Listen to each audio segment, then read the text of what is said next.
नमस्कार मित्रांनो, मी तुमचा सहकारी मित्र भूमेश आणि राणातली पाखरे आपल्या चॅनलमध्ये तुमचं मनातून सर्वांचं स्वागत। मित्रांनो, तुम्ही गेल्या 2 दिवसापासून एक बातमी ऐकत असाल आणि विशेषतः श्याम टीव्हीने तिला कव्हर केलं की 1 जानेवारीपासून राज्यात खताचे दर वाढणार आहेत। हे तुम्ही पाहिलं असेल, समजलं असेल। डीएपीचे रेट असतील, एनपीचे रेट असतील, त्यासोबतच काही खताचे रेट असतील, हे वाढणार आहेत हे तुम्ही ऐकले असाल।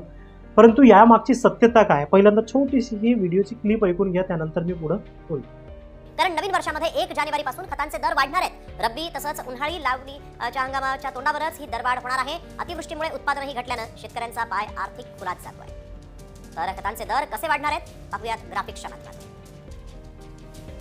खताचा प्रकार आपण बघतोय 10-26-26 मागील दर हा 1470 ते 1725 होता। आता मात्र 50 किलोच्या बॅगसाठी 255 रुपये वाढ मोजावी लागणार आहे। 12-32-16 साठी मागील दर होता 1470, आता 1725 मोजावे लागतील, 255 रुपयांची वाढ।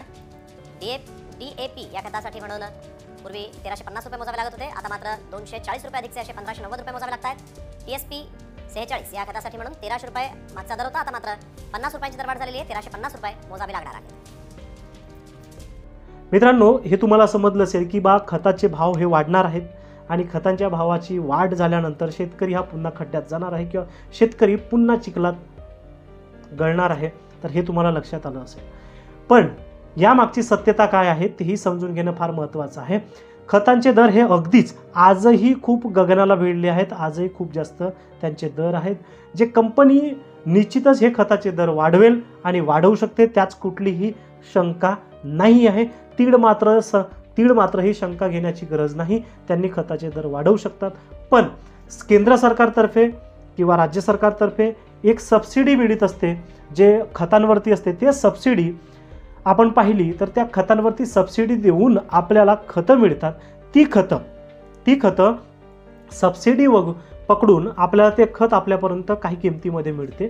जसं एखादी बॅग 1500 रुपयाची असेल तर ती कंपनीमधून येताना 2000ची असेल तर आपल्याला ते 1500 रुपये मध्ये तर याचा अर्थ असा की मधले जे 500 रुपये ते सरकार भरते।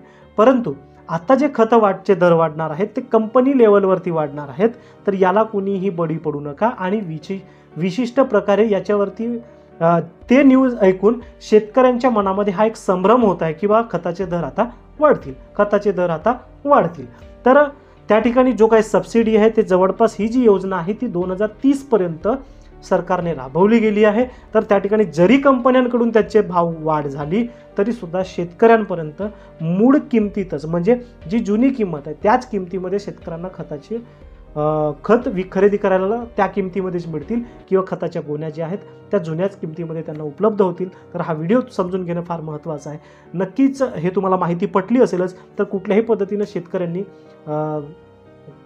भीती करण्याचं कारण नाही आणि विनाकारणानं की जी मला बॅग आहे ती 1500ची बॅग मला 1800त भेटन या दृष्टिकोनातून तर ती बॅग 1600त खरेदी करू दे आतापासूनच, असं करू नका। त्यासोबतच ती बॅग खरेदी करत असताना दुकानदाराकडून किंवा कृषी केंद्रधारकांकडून जास्त किमतीमध्ये विकत घेतली जाऊ नये, त्यासाठी हा एक व्हिडिओ होता छोटासा। नक्कीच व्हिडिओ आमची आवडत असतील तर लाईक करा, शेअर करा इतरांना सुद्धा।